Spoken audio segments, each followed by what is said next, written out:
बजरंग दल प्रतिबंध कर्नाटक विधानसभा चुनाव में कांग्रेस को जीत मिले अभी चंद ही दिन हुए हैं, लेकिन पार्टी में एक मुद्दे पर दो सुर सुनाई पड़ने लगे हैं। मुद्दा है चुनाव में किया गया बजरंग दल पर प्रतिबंध लगाने का वादा।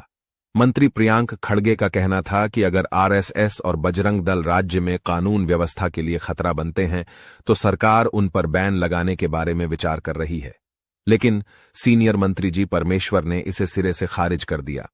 उनका कहना है कि इस मुद्दे पर चर्चा नहीं हुई और यह खड़गे का विचार है। परमेश्वर ने कहा, आरएसएस, बजरंग दल या popular front of India PFI पर प्रतिबंध को लेकर कोई चर्चा नहीं हुई थी।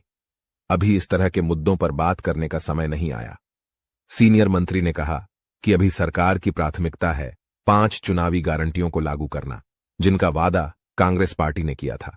अगर ऐसी कोई स्थिति पैदा होती है जिसमें बीजेपी सरकार द्वारा पास कानूनों को वापस लेने की नौबत आई, तो सारे पक्षों को समझने के बाद ऐसा कोई कदम उठाया जाएगा। परमेश्वर ने भले ही मामले को टालने की कोशिश की हो, लेकिन खड़गे अपनी बात पर अडिग दिखते हैं। अपनी दिल्ली यात्रा के दौरान भी उन्होंने दोहराया कि उनकी पार्टी बजरंग दल और संघ पर प्रतिबंध लगाने और बीजेपी सरकार के विवादास्पद कानूनों को बदलने के लिए तैयार थी। उनका कहना था कि गोहत्या और धर्म परिवर्तन पर कानून अर्थव्यवस्था पर एक दबाव है। खड़गे ने दावा किया कि यह राय उनकी नहीं, बल्कि फाइनेंस डिपार्टमेंट के अफसरों की है। उन्होंने कहा, हम उन कानूनों पर विचार करेंगे जिनकी वजह से कर्नाटक का आर्थिक विकास प्रभावित हो रहा और नौकरी के मौके बाधित हो रहे।